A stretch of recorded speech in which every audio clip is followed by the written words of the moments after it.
और bell icon के button को प्रेस करना हरगिज़ ना भूलिए। नाज़रीन, इस वक्त मैं लाहौर के इलाके हॉल रोड में मौजूद हूँ और डॉलर के मुकाबले में रुपए की कदर गिरावट का शिकार है और 270 से भी ऊपर चला गया इस वक्त डॉलर।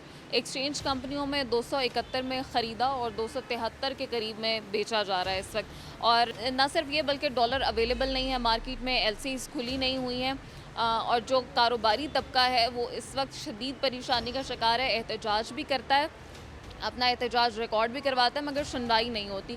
तो आज माइक और कैमरा उनके पास लेके जाएंगे जहां हुक्मरान उनकी बात सुनते नहीं हैं डायरेक्टली। तो आज कोशिश करेंगे कि इस कैमरे के ज़रिए शायद उनकी आवाज़ हम कहीं पहुंचा सकें अरबाब इख्तियार तक। तो आइए उनसे जानते हैं, उनसे पूछते हैं उनकी मुश्किलात। क्या करते हैं आप? जी, मैं प्रॉपर्टी का काम करता हूँ। ठीक है, काम करते हैं। मुझे बताइए कि रुपया मज़ीद गिर गया है डॉलर के मुकाबले में, क्या राय रखते हैं? मेरा ख्याल है कि रुपया इंशाल्लाह मुस्तहकम होगा और डॉलर नीचे आएगा, बिकॉज़ इंटरनेशनल अफेयर्स में जो चीज़ें पाकिस्तान एंड अदर कंट्रीज़ की चल रही हैं उसमें उम्मीद है कि ये स्टेबिलिटी की तरफ चीज़ें आएंगी।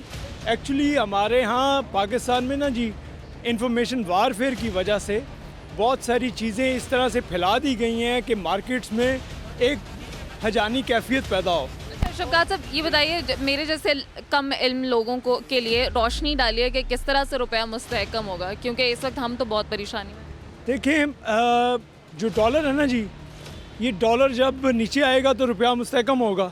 जब आपके मुल्क में इन्वेस्टमेंट्स आएंगी, दूसरे मुल्क आपके साथ बिज़नेस में आएंगे या कारोबार में आएंगे या आपको एड देंगे, तीनों सूरतों में ही आपके पास पैसा आएगा। तो IMF स्टेट बैंक जब मुस्तहकम होगा ना जी, आपका साथ हुआ ये कि आपका स्टेट बैंक तो दे दिया गया IMF को PTA के दौर में। अगर वो हरकत ना हुई होती तो आपका स्टेट बैंक आज मुल्क के लिए कुछ ना कुछ कर रहा होता। अभी हमें IMF की ग्रांट चाहिए, तो उसके लिए हमने पेट्रोल भी महंगा कर दिया। पेट्रोल महंगा करना मजबूरी है ना जी उनकी, इस वक्त नहीं करेंगे तो क्या करेंगे? सारा कुछ तो आपको पिछली PTA की गवर्नमेंट दे गई हुई है तोहफे में। डॉलर ऊपर चला गया और डॉलर मिल भी नहीं रहा। तो IMF के साथ कॉन्ट्रैक्ट वो करके गए ना जी, IMF के साथ कॉन्ट्रैक्ट तो इमरान खान सब करके गए। नहीं, अभी मुझे बताइए ना, डॉलर मिल भी नहीं रहा, महंगा भी हो गया, अभी आप कैसे कह रहे हैं कि रुपया मुस्तहकम होगा मजीद? LCs भी नहीं आपकी खुली हुई। LCs खुलेंगी ना जी, आप खुलेंगी कब? पॉजिटिविटी के लिए सोचें। आप पॉजिटिविटी के लिए सोचेंगे, कॉमन मैन के हवाले से सोचो। Common man he part of Pakistan है ना जी। पाकिस्तान, कॉमन मैन मिलते हैं तो पाकिस्तान बनता है। पाकिस्तान कोई अशराफिया का नाम तो नहीं ना। नहीं, कॉमन मैन से लेते हैं तो पाकिस्तान चलता है। हाँ। डेफिनेटली कॉमन मैन ही पाकिस्तान। लेकिन उसको वापसी में कुछ मिलता नहीं। क्यों नहीं मिलता? आपको यहाँ पे सिक्योरिटी मिलती है, आपको यहाँ पे लिविंग स्टेटस मिलता है। सिक्योरिटी कॉमन मैन के पास है सर? है ना जी। आप जिस भी जगह पे जाते हैं, थाने में जाते हैं, आप किसी इंस्टीट्यूट में जाते हैं, आप अदलिया में जाते हैं, आप किसी इदारे में जाते हैं, आपको सिक्योरिटी नहीं मिलती, आपकी FIRs नहीं होती, आपके लिए कुछ होता नहीं है पाकिस्तान में, सारा कुछ ही होता है। लेकिन एक्चुअली हमारे साथ मसला ये है कि हमारे लोग ही इस बात पे कायल हो रहे हैं और दूसरों को कायल कर रहे हैं, स्पेशली मीडिया, कि पाकिस्तान को कुछ होने वाला है। पाकिस्तान को कुछ नहीं होना, इंशाल्लाह उम्मीद रखें ये पाकिस्तान ठीक होगा। तो आप कह रहे हैं कि पॉजिटिव रहना चाहिए, पॉजिटिविटी के लिए काम करना चाहिए, यहाँ नेगेटिविटी के लिए काम हो रहा है। आप दें उम्मीद लोगों को कि कब तक रुपया मुस्तहकम होगा? विद इन मंथ इंशाल्लाह विल बी स्टेबल। तो you're hopeful? I am hopeful. मुझे ये बताइए कि जो रुपए की गिरावट के हवाले से और डॉलर के बढ़ने के हवाले से क्या राय रखते हैं आप? मैं ये समझता हूँ कि लास्ट 75 ईयर से पाकिस्तान के अंदर पॉलिटिकल इंस्टेबिलिटी रही है और पॉलिटिकल इंस्टेबिलिटी एक मेजर फैक्टर है आपकी इकोनॉमिक इंस्टेबिलिटी का। आप देखें, हमारा जो हमसाया मुल्क है, 1947 में ये जब आज़ाद हुआ सब कॉन्टिनेंट, तो 2 मुल्क बने, तो वहाँ जो इदारे हैं, इंस्टीट्यूशंस हैं, वो अपने डोमेन में रहे। लेकिन पाकिस्तान के अंदर from day one feudal lords, जागीरदार, इंस्टीट्यूशंस, सारे जो सिस्टम डेमोक्रेटिक था उस सिस्टम के साथ इन जो फैक्टर्स हैं इन्होंने खेलने की कोशिश की, जिसके नतीजे में पाकिस्तान में पॉलिटिकल इंस्टेबिलिटी रही और डेमोक्रेटिक सिस्टम डिस्टेबल होते रहा। अब पाकिस्तान में जो इस वक्त इकोनॉमिक इंस्टेबिलिटी है, डॉलर ऊपर जा रहा है और रुपया नीचे आ रहा है, उसके अंदर मेजर फैक्टर ये है कि जो बिज़नेस टाइकॉन्स हैं उन्होंने पैसे को एक मखसूस डोमेन के अंदर रख लिया है और पाकिस्तान की जो जनरल पॉपुलेशन है वो पॉवर्टी लाइन से भी नीचे आ रही है। अब डॉलर को स्टेबल रखने के लिए और पैसे की जो अपनी पोजीशन है उसको मेंटेन रखने के लिए ज़रूरी है कि मुल्क के अंदर जनरल इलेक्शंस कंडक्ट करवाए जाएं। जो पॉलिटिकल पार्टीज़ इलेक्शंस के ज़रिए इलेक्शन कंडक्ट करवा के मुल्क की बागडोर संभालना चाहती हैं उनको मौका दिया जाए। जितने इंस्टीट्यूशंस हैं मुल्क के अंदर वो अपना काम अपने डोमेन के अंदर रह के करें। मुल्क के अंदर जो इकनॉमिक क्राइसिस आया हुआ है उसको जो इकनॉमिक एक्सपर्ट्स हैं उनकी टीम बना के उस क्राइसिस से निकलने के लिए एक लाहे अमल मुरतब किया जाए, तो फिर डॉलर अपनी हद के अंदर रहेगा और रुपया जो है उसकी कदर तकरीबन अगर स्टेबल नहीं तो वो उस पोजीशन में आ जाएगी कि एक आम आदमी जो महंगाई की चक्की में पिस रहा है वो उससे निकल पाए। और अगर ऐसा नहीं होता, अगर ऐसा नहीं हुआ तो आपने देखा है श्रीलंका और दूसरे ममालिक जहाँ पॉलिटिकल नॉर्म्स जो हैं वो स्टेबल नहीं हुई, वहाँ इकनॉमिक इंस्टेबिलिटी आई और उसके नतीजे में वो ममालिक जो हैं उनको बड़े सीरियस क्राइसिस का सामना करना पड़ा। पाकिस्तान के अंदर इस वक्त जो पॉलिटिकल इंस्टेबिलिटी है अगर इस पे गौर नहीं किया गया, जो मुल्क के अंदर इकोनॉमिक क्राइसिस है अगर इसको मैनेज नहीं किया गया और मुल्क के अंदर जो लॉ एंड ऑर्डर की सिचुएशन पॉलिटिकल पार्टीज़ अपने मकासद के लिए क्रिएट कर रही हैं उसको कंट्रोल नहीं किया, और ये जितने पॉलिटिशियंस हैं अगर इन्होंने एक दूसरे को नीचा दिखाने से ये बाज ना आए और मुल्क के अंदर इकनॉमिक रिफॉर्म्स लेके नहीं आए तो उसका नतीजा ये निकलेगा कि पाकिस्तान श्रीलंका तो क्या श्रीलंका से भी कहीं नीचे आ जाएगा और नतीजतन एक ऐसी स्टेट जो दुनिया इस्लामिक दुनिया की पहली एटॉमिक पावर है जिसकी पॉपुलेशन जो है वो ये जो मुल्क बना ही इस बुनियाद पे है ला इलाहा इल्लल्लाह मोहम्मद रसूलुल्लाह, उस मुल्क की बुनियादें हिल जाएंगी और शायद मैं आप सियासतदान और दूसरे लोग इस चीज़ को भूल चुके हैं कि इसकी बुनियादों में 7.5 लाख बेगुनाहों का खून शामिल है। उनकी रूहें तड़पेंगी और मैं समझता हूँ कि कायद और इकबाल की रूह भी अपनी कब्रों में तड़पेगी कि वो पाकिस्तान जिसके लिए उन्होंने जान दे दी, वो पाकिस्तान जिसके लिए उन्होंने अपनी ज़िंदगी को दाव पे लगा दिया, अपना सारा कुछ कुर्बान कर दिया, हमने उस पाकिस्तान की बुनियादों के बखिए उधेड़ दिए।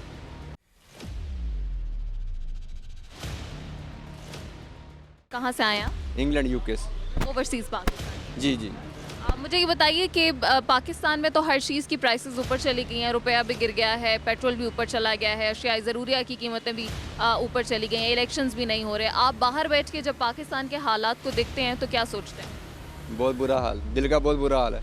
पूछिए कुछ नहीं आप कि वहाँ पे बैठ के खबरें सुनते हैं और बस रोना ही आता है कि पता नहीं क्या बनेगा पाकिस्तान का। कोई बैड खबर आती है तो आंसू निकलाते हैं आंखों में से। क्यों चले गए आप पाकिस्तान? इसलिए चले गए कि यहाँ पे हालात से नहीं। कब गए थे? मैं 2006 में गया था। 2006 में गए थे जी। अब 2023 आ गए। 2000 उस बुरे हालात है ना। जब मैं गया था जब 94 रुपये रेट था पाकिस्तानी करेंसी का। अच्छा। हाँ, और अब 330 रुपये है।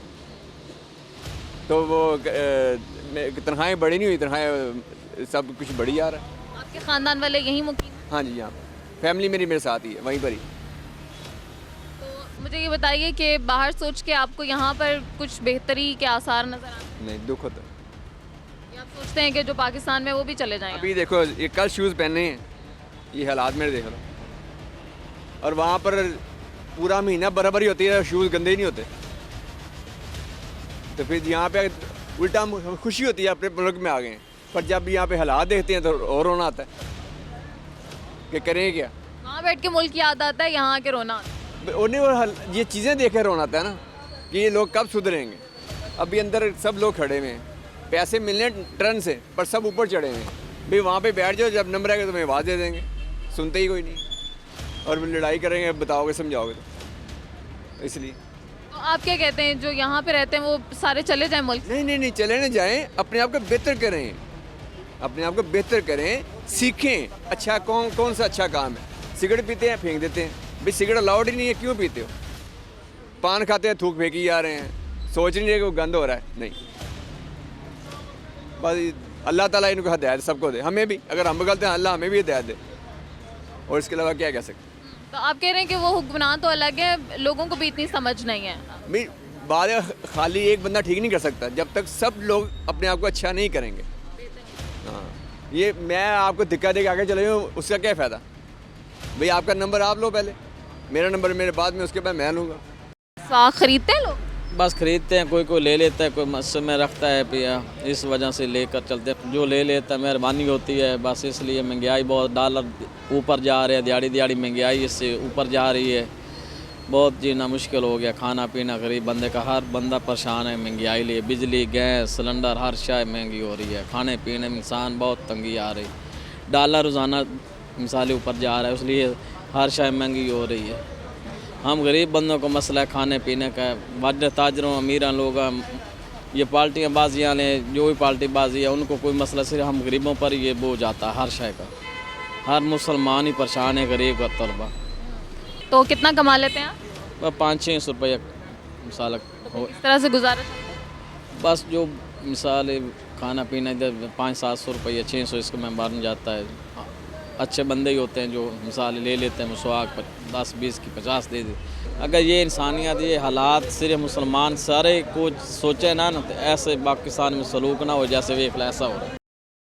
नाम बताइए भाई। मेरा नाम मुजम्मिल है जी। साहब डॉलर खरीदने आए? जी जी, यहाँ पे डॉलर्स के ये आया था।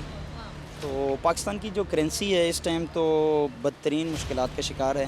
आपको पता है आए दिन डॉलर्स का रेट बहुत ऊपर जा रहा है, और इसकी वजह से हमारे मुल्क में डॉलर्स बहुत शॉर्ट हैं। फॉरेन करेंसीज जितनी भी हैं उनके रेट गवर्नमेंट का कोई चेक एंड बैलेंस नहीं है। डॉलर्स की जो प्राइस हैं वो गवर्नमेंट ने जो पहले यानी कि रेट उसके तय किए थे फॉरेन से करेंसी के साथ, यानी कि जो डीलर्स हैं ये फॉरेन करेंसी के, इन्होंने डॉलर करेंसी को बिल्कुल मुस्तरद कर दिया है। तो अभी जो रिसेंटली सूरत हाल ये है कि डॉलर ब्लैक में जा रहा है। हमारे आप देखें स्टेट बैंक के पास कोई डॉलर्स नहीं है, 3.5 अरब का जो है वो बैलेंस है। तो मुल्क की करेंसी बदतरीन महंगाई का शिकार है। आप देखें ख़ुद भी प्राइसेस कितनी डॉलर के अप होने की वजह से कितनी प्राइसेस अप जा रही हैं, और रिसेंटली पेट्रोल की कीमतें भी बहुत बढ़ गई हैं। आप देखें इस आवाम के पास बहुत पैसा है, लोग पैसों से डॉलर लेते हैं, सब लोगों ने अपने पास रखे हुए हैं। हुकूमत की कोई पॉलिसी नहीं है एक फ़िक्स रेट करें डॉलर्स का जिसकी वजह से सारी करेंसी बैलेंस हो। अभी कोई चेक एंड बैलेंस नहीं है, सब लोगों ने पैसों से डॉलर ख़रीद के रखे हुए हैं। जब डॉलर महंगे होते हैं मार्केट में थोड़े से दे के और ले लेते हैं। और ये जो आपने ब्लैक की बात की, यहाँ बहुत सारे लोग ऐसे हैं अभी भी खड़े होंगे, वो कम पैसों पे करेंसी ले रहे हैं जी, कम पैसों पे करेंसी ले रहे हैं। ऐसा ही है, बिल्कुल ऐसा ही है। तो क्यों चेक एंड बैलेंस नहीं है? कौन करेगा ये हुकूमत की ज़िम्मेदारी है। वक्त के जो हुकूमत है इस टाइम उनकी ज़िम्मेदारी है कि वो इस चीज़ पे नोटिस लें और हमारी करेंसी को मज़ीद गिरने से बचाएं। करते क्या? प्राइवेट कंपनियाँ उसमें काम करता हैं। मेरा मतलब है कि जब आप प्राइवेट कंपनी में काम करते हैं, लेकिन क्या आप सोचते हैं कि पाकिस्तान इस वक्त दिवालिया होने की तरफ जा रहा है, या आप समझते हैं कि नहीं बेहतरी आ सकती है? बेहतरी तो आ सकती है, लेकिन ये है कि हमारी जो इकोनॉमिस्ट हैं उनको सोचना चाहिए, उनको ज़रूर सोचना चाहिए मुल्क की करेंसी किस तरफ जा रही है, हालात किस तरफ जा रहे हैं। ज़ाहिर है आपके पास बाहर से कोई यानी कि पैसे नहीं आएंगे, पाकिस्तान में डॉलर शॉर्ट हो जाएंगे तो ऑटोमेटिकली यही सिलसिला रहेगा। हमारी करेंसी सेम श्रीलंका की तरफ, जैसे पहले श्रीलंका में एक दिन में आपने देखा है, एक दिन में 130 रुपये श्रीलंका की करेंसी जंप हुई है और फिर एकदम से मुल्क की दिवालिया हो गया सारा। अब आप देखें वहाँ के हालात क्या हैं। सेम पाकिस्तान की भी यही सूरत हाल अभी तक तो लग रही है। तो हमारे ये जो बैठे हुए अफराद हैं जिन्होंने फ़ैसले करने हैं, वो क्यों नहीं कर पा रहे हैं इस तरह के फ़ैसले के, कुछ इकॉनमी की बेहतरी? ये हुकूमत वक्त के लिए लंबा फ़िक्रिया है, उनको चाहिए कि इस पे नोटिस लें और ऐसे इक़दाम करें मुल्क की मईशत को बेहतर बनाने के लिए। प्राइस कंट्रोल मैनेजमेंट, ज़िली इंतज़ामिया, जो सूबे हैं वो कोई इख्तियार नहीं है, कोई चेक एंड बैलेंस नहीं है। आपको पता है सियासतदान अपनी मसरूफियत में हैं इस टाइम, एक कहता है मुझे कुर्सी चाहिए, दूसरा कहता है मुझे चाहिए। इस तरह के हालात रहेंगे, वो आपस की चपलिश की वजह से आवाम के लिए बहुत मुश्किल हो गया है। 2 टाइम का जो इज़्ज़त से खाना है ना वो बहुत मुश्किल है इस टाइम आवाम। डॉलर आपको लग रहा है और ऊपर जाएगा? मज़ीद जाएगा जी, बिल्कुल श्योर, डेफिनेटली जाएगा, क्योंकि आज भी देखें डॉलर्स की कीमत मेरे ख्याल में 2 से 3 रुपये जो है ना, 3 रुपये मज़ीद बढ़ गई है। तो डेफिनेट बात है डॉलर बढ़ेगा तो आपकी पेट्रोल की कीमतें बढ़ेंगी, हर चीज़ की कीमत यहाँ बढ़ जाएगी। तो ये अल्टीमेटली जितना भी जो है ना वो बर्डन है वो गरीब आदमी पे आता है जी। एक आम आदमी जो है ना वो इसको लिए सर्वाइव करता है। तो एक आदमी ने जिसकी मंथली जो आमदनी है वो 15 से 20 हज़ार रुपये है, तो वो क्या करेगा? वो क्या करेगा? आप देखें ना, आपने 35 रुपये पेट्रोल बढ़ा दिया है कल से, गैस आप 74% 70% महंगी करने जा रहे हैं, तो एक आदमी क्या करेगा? इस मुल्क के लिए क्या बनेगा?